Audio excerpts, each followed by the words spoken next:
Great to be back on our home court, obviously, and I would encourage our fans to continue to support this game. Specifically, it's Rally for Ryan Luce. Over the last 7 years, we've raised over $400,000 to help fight childhood cancer, and this is our 8th year. Going through struggles of such, the inspiration that sports can give to young people, especially this community, has given to not only Ryan Luce but other children going through cancer is amazing. So I commend all those fans out there and obviously what we've done here for Ryan Luce as she struggled through cancer to get to the other side of it. So I encourage you guys to log on to our website. Please log on to the website for more information and continue to do so. This is our 14th SEC game. Tough schedule, and it's been like that from the very beginning. So we're looking forward to getting back to our home crowd. There's only 3 home games left, I believe, 3 home games left. So we're excited about it. Dennis, when you look at A&M and looking back at the last time against them, you guys flipped it around for, 10, 12 minutes in the middle of that game. What was the biggest difference in what let them get out in front of you and what allowed you guys to come back? Well, I think when you look at the number 2 team in our conference, which Texas A&M is, Buzz has done a great job, and it always stems from last season. Last season, they felt disrespected. They wasn't selected on Selection Sunday, and you can see the focus of that team, leaving no doubt in anyone's mind how good and how they're playing. And you have a core group of guys coming back with that residue, that thought, and it's inspiring them without a doubt. They do a great job of getting to the free throw line. They're one team that average 24 free throw attempts at home, and they average 24 free throw attempts on the road. That is a tremendous stat that a lot of people in this country aren't able to do. They've done it consistently in the SEC. The games that they've won, there's no doubt in my mind their defense. Buzz has done a gre're job. They're one of the best defensive teams, I think, in the country when it comes down to forcing teams to play to the second, third, fourth side and playing out of rotations. They're averaging almost 12 and a half offensive rebounds and 12 and a half points off second chance. But what is not in that stat sheet is how many free throws they're getting after their second chance opportunities, which obviously goes right back to that free throw line. And they do a tremendous job. They shoot the ball well. They have that level of toughness. That's a team that's going to play. I believe that it's a Sweet 16 and beyond team that Buzz has put together. They have great maturity. They take care of the basketball. They execute after timeouts. It's one of the top teams in the country. I think it's an understatement. They should be in the top 20. I've never seen a team that's in second place not ranked. I'm confused at that. So I encourage us to look deeply at how good Texas A&M is and give them the proper respect because they're a good team. They're absolutely a good team, and they've beat some good teams at their home court. So, again, it's one of those games that is going to be scrappy. It may get ugly. It's going to be a lot of fouls, or it may not, depending on how that whistle goes. But hopefully it's in our favor. Dennis, what do you like about rematch games in conference play? I know it goes both ways, but do you go in having a better feel for matchups and how your team can respond? Well, what's tougher than that is playing a team 3 times, right? And even tougher than that, possibly playing a team 4 times. But playing that schedule where you get to play another team on your home court that you've played on the road, it's some sense of responsibility. You have a responsibility to know the scouting report as players. You know exactly what you're going to get. You know exactly who they are.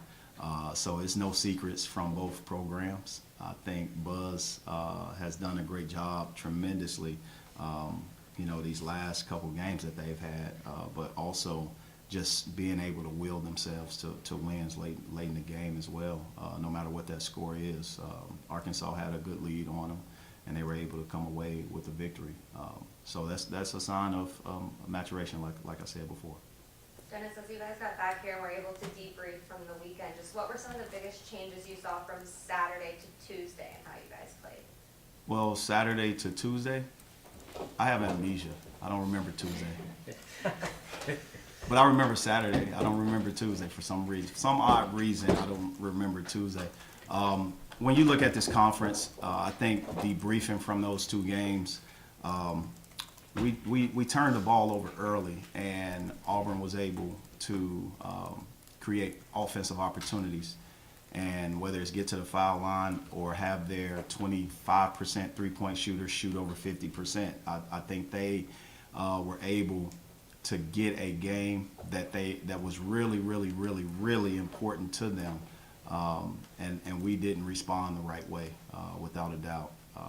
So when I look at the debrief, it was a tale of two teams. We were two totally different teams, and we did not take care of the basketball. That offensive stat that stands out is not always shooting percentage, but it is, positive assist to turnover ratio, and we spent a lot of time on the defensive end and not being able to protect our basket or even get on the defensive side.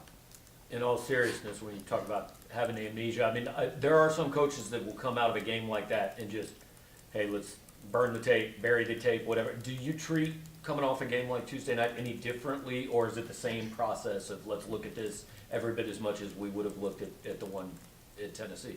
Whenever you're coaching young people, you have to understand their mental capacity. Our players didn't go out and try to not give their very best. They tried to give their very best.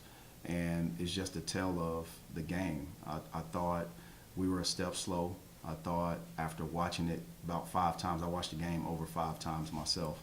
So I'll never run from being able to see how we can get better. I think that's important as you develop throughout the year. Does that game define us? Absolutely not. That game does not define who we are. It doesn't define anything other than Auburn played a hell of a game and they took care of home court. On the road, you want to split, especially when you, in this conference, there's 2 different ways to split.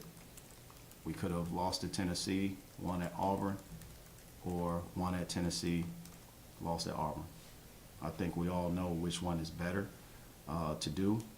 I would rather go 2-0, right? I would rather go 2-0, but we wasn't able to. And I'm not going to talk down to my team or look at it any other way. We have to regroup, lick our wounds, and be prepared, because no one is going to have a pity party for us. Texas A&M doesn't. They don't care what happened. Their job is to come here and play their very best and try to get a win. My job is to get our team prepared as best as possible and recover from those mistakes, recover from a game like that, and respond the proper way. And I think we've been able to do that throughout the year, and we'll see what Saturday holds. Yeah, Coach, can you tell us a little bit more about kind of the response that you see out of the players coming off a game like Tuesday? Because y'all seem to bounce back pretty well most of the time. Well, the response is simple. Our guys have IQs. They understand what went on. They understand exactly what happened. They have awareness. We just wasn't able to get it back on our side, and it got away from us early. When it comes down to playing a 30-plus game season, this isn't football where you have a whole week off and you play on the weekends. And, we got to recover quick. What I saw was this. I saw Tennessee beat Alabama because of maybe our game and that Vandy game. So I saw that, and that's how you respond. We got to be able to respond a certain way. And throughout the year, teams respond. Auburn won one of their last 6 games before us. They had to respond. So you're going to have multiple opportunities throughout this conference schedule to see teams respond. And that's what the situation is. That's what it's about. I am excited, again, about what we were able to do on the road. So you have to look at the positives and not dwell on the negatives. We were able to split.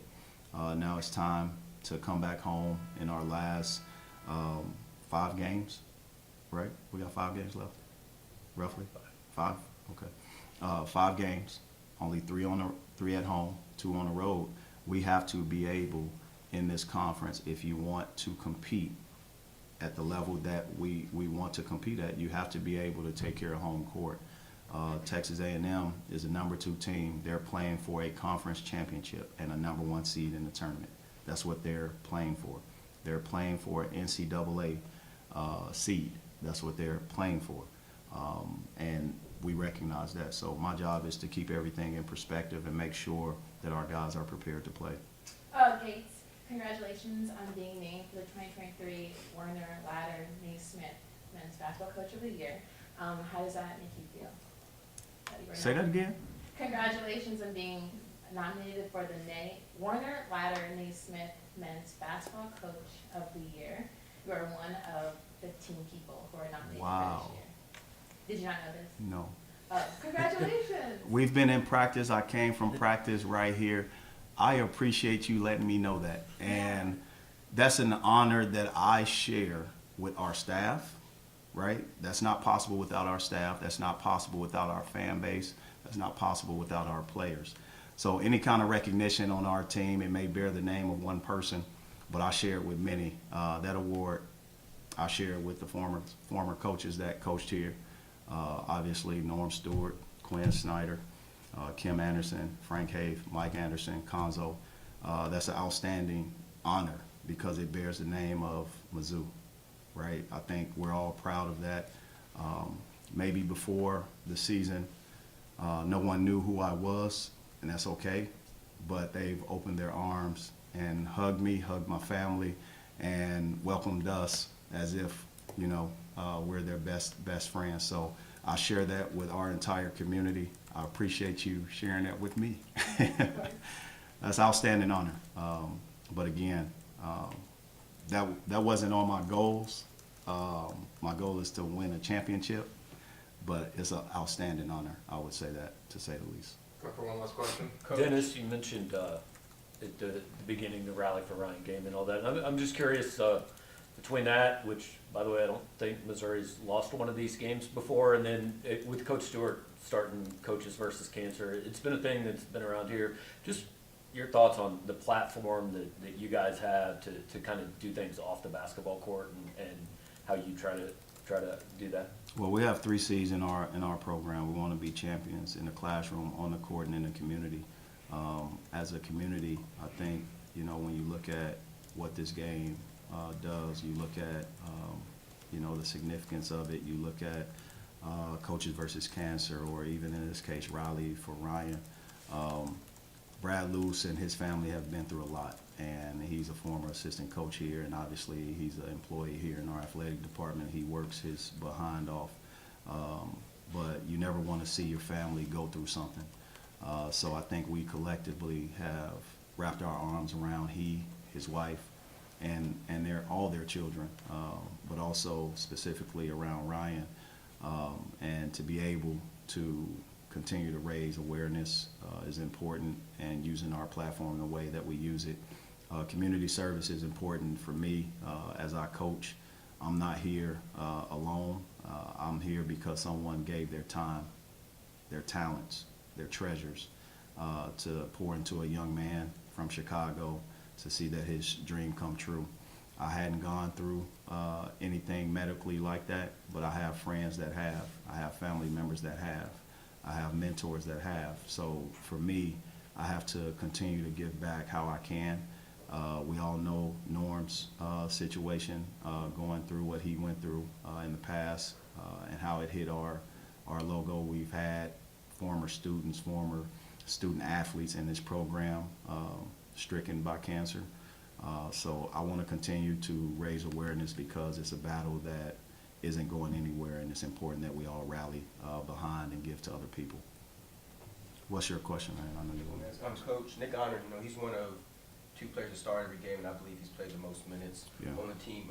Just what makes him so special, both on and off the court? Well, what makes Nick Honor very special is he's the son of a coach, and he has that spirit. His dad is a Naismith high school women's basketball coach. He won the national award. But that's the IQ that he has. I think one day Nick will be a coach after his playing career. He just connects everything, man. He allows a pace. He allows you to be calm because you know the ball is safe. He does great things when he's out there with his teammates. He can shoot the ball. I want him to be more selfish. I think he's too unselfish, no different than Kobe Brown has been too unselfish. I think Nick Honor is that same way. He has a high level of empathy, but more importantly, he's a dependable guy. And, you know, I'm not shocked that he and Kobe has started each and every game, and I don't ever see that changing. I just believe in him, and that's all it takes. It takes for a coach to believe in this player, and this player is going to continue to give his very best. Thanks for that question. Thanks, Coach. MIZ.